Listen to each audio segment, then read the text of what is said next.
Alors, Monsieur le Ministre, vous allez nous dire que nous risquons de mettre à mal le prétendu réchauffement de nos relations avec l'Algérie. Mais de quoi parlons-nous? Le président Tebboune n'a aucune volonté de dialoguer avec la France. Faut-il rappeler toutes ces provocations? Faut-il rappeler qu'il a préféré aller voir Vladimir Poutine, qu'il a qualifié d'ami de l'humanité, plutôt que de venir en France? Faut-il rappeler qu'il a réintroduit dans l'hymne algérien un couplet violemment anti-français de façon totalement honteuse? Faut-il aussi rappeler la suspension? Faut-il rappeler la suspension? Seule l'oratrice a la parole, s'il vous plaît. Faut-il rappeler la parole tout à l'heure, s'il vous plaît. plaît. Seule l'oratrice a la parole, et elle seule.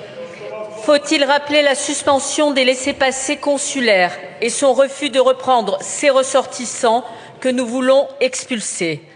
La réalité, c'est qu'il y a toujours des tensions très vives et très peu de volonté du pouvoir algérien de les apaiser, même si le gouvernement, aujourd'hui, voudrait faire croire le contraire. Dans ce contexte, l'accord de 68 et son régime privilégié n'ont évidemment plus de raison d'être. Monsieur le ministre, notre démarche est légitime. Elle est indispensable, vous le savez, et c'est bien pour cela que l'exécutif propose désormais une révision de cet accord, alors même que nous venons de déposer cette proposition de résolution. Mais là aussi, soyons clairs, un simple avenant ne serait qu'une demi-mesure.